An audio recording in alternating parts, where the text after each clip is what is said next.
people would say the same thing to me. They'll be like, oh, you're too much, you're too clingy, you need too much, and it felt like I was inadequate in a sense, like there was something wrong with me, and there was just this gap, and in order to get love I needed to hold back my love. So usually when you hear about lesbian relationships, the things that are being said about them, you hear that they are very short-term, quick, and are not meant to last, and we just move too fast. Yeah. Right. Yeah. And those stereotypes can very much hurt the community. Yeah. Because people don't take our relationships seriously. Yeah. Yeah. Wise words. Thanks for coming to the episode. I'm joking. I mean, yeah, it's kind of weird because we were reading up on this and we saw this thing called lesbian sheep syndrome, right? Whereby, so what happens is when sheep are ready to mate, right? the female sheep just stands really, really still, and then that's like a signal to be like, yeah, she's ready, So the lesbian sheep syndrome kind of works like that, where as a lesbian, you avoid the person you like completely, and that's the signal that, I like you. I like them, I like you, and it's kind of this thing of how we've been socialized in society always. How men are supposed to be the one that come up to you and be like, hey, yo, Sade, what's good? But when it's both females, right? I hate the word females. I hate it too. It has this thing about it. I don't know what it is, like but female. I hate the term females. So should I say cool. It sounds like sub-male. Right? Yeah, I don't know what it is. It just gives me that vibe. I like to think of it as like Iron Man, because FE is no, iron. Not doing that. And because we bleed, that's like our superpower. Okay. All right. Thank you. Cool. So basically, it's hard for women to approach other women, allegedly, because we're seen as the people that are supposed to wait to be approached. So that initiation phase can be a bit of a challenge, right? But once it happens, the relationship skyrockets. Like, it's quick. You haul all the way home. All the way. Like, it's super quick, allegedly. I mean, allegedly, but we did it, eh? We're different. We're not different. We're not that special. We're not. We also are U-Haul lesbians, as we refer to ourselves. The community refers to us, actually. Well, the Western community. Yeah. And we basically, the first week we met, the second week we met, we kind of moved in together. Yeah. And that was it weird? Did you find it weird? I didn't. But the thing is, I never felt compelled to do that with other people.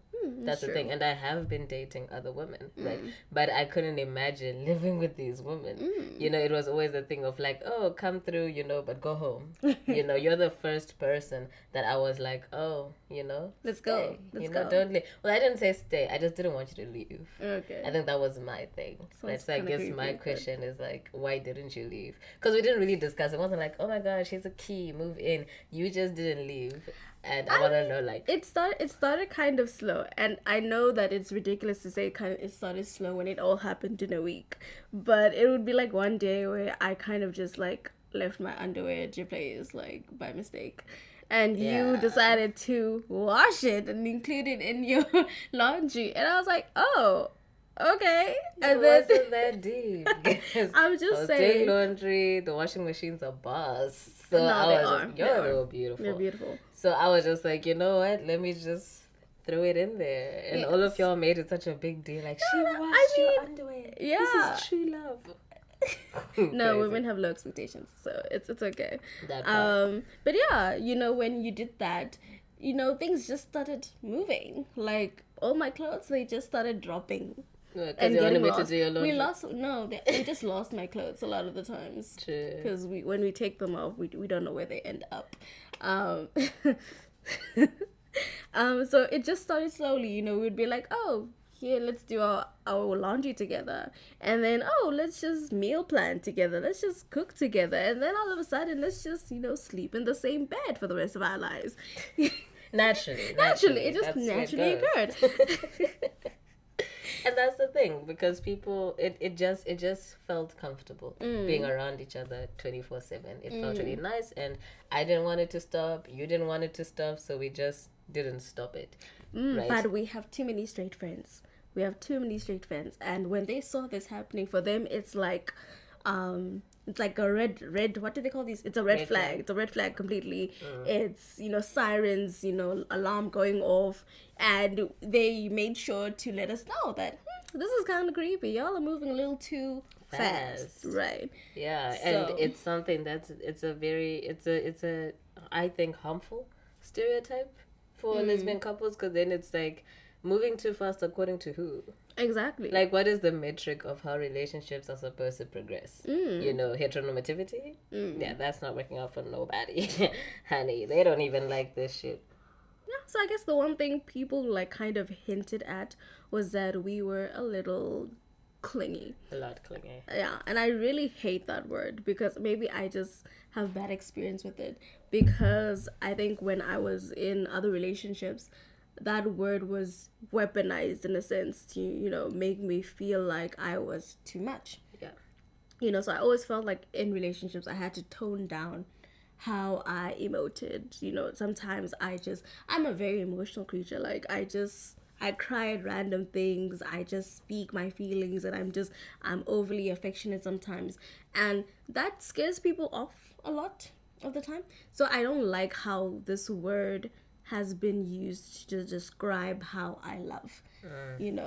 I think instead of maybe calling people clingy, just call them incompatible, because I feel like we as a society have kind of looked down upon closeness in a sense. Yeah, and valued like independence and stuff. Not that there's anything wrong with being independent, but it's like the moment you want to spend time with someone, you're seen as a problem. It's so weird, because it's like, I love you, I want to spend the rest of my life with you, but not literally. No.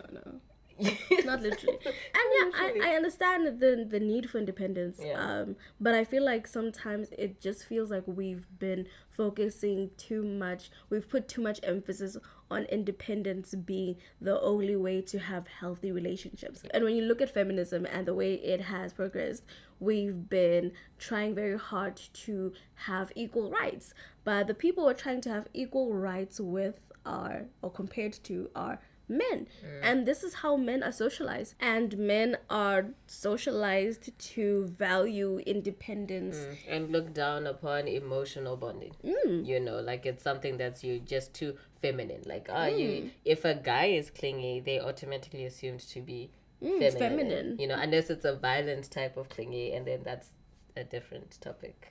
Yeah, but if you're like clingy and you really want to be close to your partner, they're like, oh my gosh, that's gay. That's gay. Right? It's like, I'm dating. What are you, a lesbian? I remember I was watching this movie. I'm not sure what movie it was, but it was like, I want to move in with you. I want to do this. It's like, you've only known me for a month. What are you, a lesbian? And I was just like, he wants to love you at home. Like, what's wrong with it? And also, that's the thing with lesbian relationships. Often we're depicted, I don't know if that's really the case, we're often depicted as people who are overly emotional and super duper close, and we do everything together. We have matching clothes, and that's the culture. It's the culture.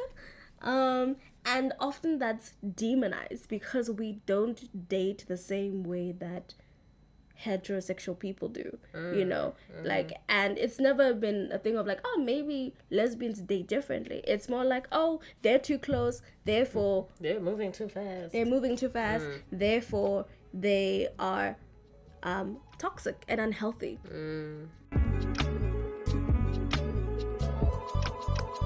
And I guess I just want to bring it back to that thing of what you said about how independence is automatically seen as a good thing, and wanting to be super super close is seen as a negative thing, desperate or just clingy or whatever. Instead of seeing independence and closeness as polar opposites, I think looking within each is what should be happening. So it's like, independence, there's good independence and like bad independence. Like closeness, there's good closeness and there's bad closeness. Instead of saying this is the opposite of that.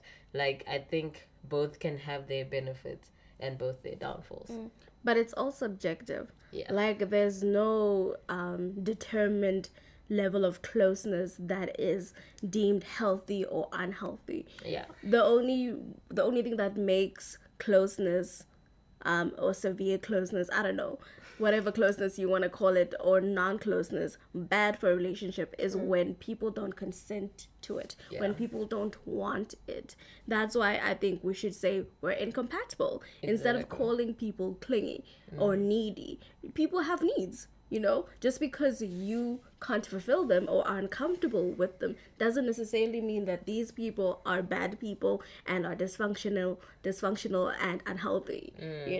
You're just incompatible. We're just incompatible. Yeah, and you could really be ruining relationships with someone that you really could be working through because you're trying to do what is considered healthy by other people.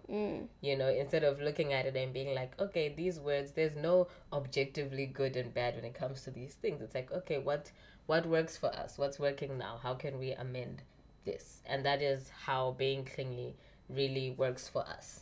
We are, because even in my past relationships, like you said, people will be like, you're doing too much, you're too much.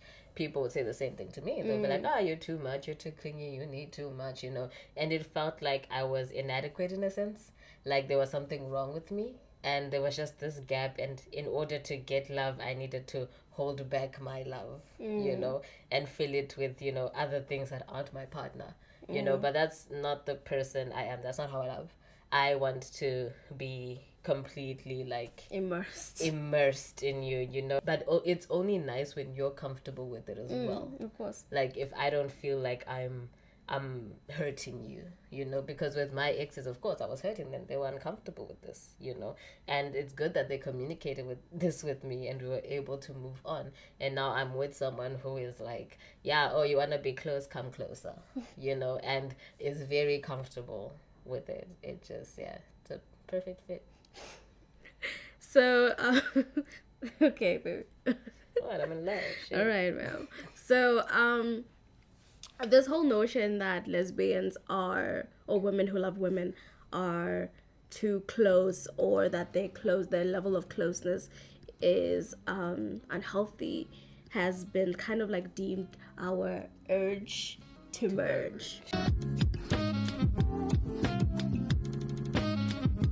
Ironically, everyone wants it, because that's what, in my opinion anyways, marriage seems to be, is like you're fusing, like you become one flesh if you're religious, in that you're fusing together. So I don't understand why it's demonized and looked down upon and seen as insecure and just negative, when it really seems to be the ultimate goal of relationship is when you guys are fused as a union and as one. And maybe I think it's because back then fusion meant not necessarily becoming one, but it felt more like you were fusing into the man's identity, And I guess with, women trying to break out of that, fusion has been seen as like a really bad thing. And I think closeness is seen as unhealthy because it is, again, feminine. It's seen as a feminine trait. But actually lesbians don't really exhibit any difference in terms of how close they want to be compared to their other straight and male homosexual counterparts. We're not that different. We all have disparities in terms of how we ideally want to be close and how we're actually close with our partners. That's just a common theme in all relationships. So I don't think lesbians are much closer to each other. Maybe we are more honest about it. I don't know. Maybe that's a thing. Maybe we're more likely to move in together, even though that's not true, because that's been the culture. But because it's also the culture and people are making it seem bad, we're also trying not to do it as well. So it's a tricky situation. Conundrum. Yeah. To say the least. Yeah, but I guess the solution to all of this is to just stop viewing people as a monolith. Stop this lesbian move too fast or whatever thing, because it's not only true but it is harmful, because people now tend to see like the way they want to be with their partner is wrong, and then that impacts the relationship. Stereotypes aren't always necessarily bad, sometimes they're true, and sometimes they're not as bad as people make it out to seem. Yes, we move in, but so do straight people.